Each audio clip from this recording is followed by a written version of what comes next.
అండి, అందరు ఎలా ఉన్నారు? Welcome back to my channel. Happy Bhogi అండి. మీకు ఈరోజు వచ్చేసి నేను బేసన్తో లడ్డు చేస్తున్నాను అనమాట.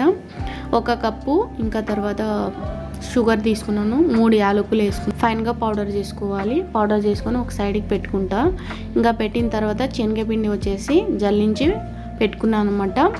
ఈ కప్పుతో 2 కప్పుల బేసన్ అయితే తీసుకుంటున్నాను అనమాట. శనగపిండి 2 కప్పులు తీసుకుంటున్నాను. 2 కప్పులకి 1 కప్పు షుగర్ అయితే సరిపోతుంది అనమాట. మనకి ఇట్లా బాండి పెట్టుకొని సిమ్లోనే వేయించుకోవాలన్నమాట. మనమైతే ఇది ఫ్రై చేసుకోవాలి మంచిగా. పిండి వచ్చేసి మనం బేసన్ లడ్డు చేస్తున్నాం కాబట్టి చాలా టేస్టీగా ఉంటుంది. ఇట్లా నెయ్యి పోసుకుంటానే మనము పిండి వచ్చేసి మంచిగా ఫ్రై అవ్వాలన్నమాట. మనకి మంచిగా ఫ్రై అయిన తర్వాత కలుపుతూనే ఉండాలన్నమాట. మనము చాలా కంటిన్యూగా కలుపుతూనే ఉండాలి, లేకుంటే మాడిపోతుంది, ఇంకా వేరే టేస్ట్ వస్తుంది అనమాట. మనకి ఇలా కలుపుతూనే ఇంకా మనకి అప్పుడే తెలిసిపోతుంది అనమాట. కమ్మగా వాసన వస్తూ ఉంటుంది మనకి బేసన్తో. ఇంకా తర్వాత అంతా నెయ్యితోనే పని ఉంటుందండి. నెయ్యి కొద్దిగా ఎక్కువనే పడుతుంది మనకి.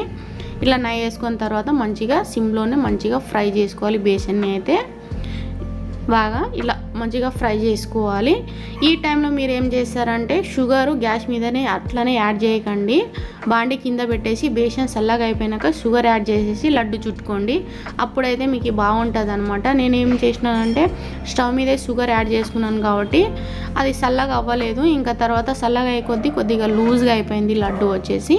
మీరైతే బేసన్ ఫ్రై చేసేటప్పుడు బేసన్ ఫ్రై అయిపోయాక శనగపిండి కింద పెట్టేసి చల్లగా అయిపోయాక షుగర్ యాడ్ చేసేసి ఉండలు కట్టుకోండి. చాలా అంటే చాలా టేస్టీగా ఉంటుంది. కంపల్సరీ ట్రై చేయండి.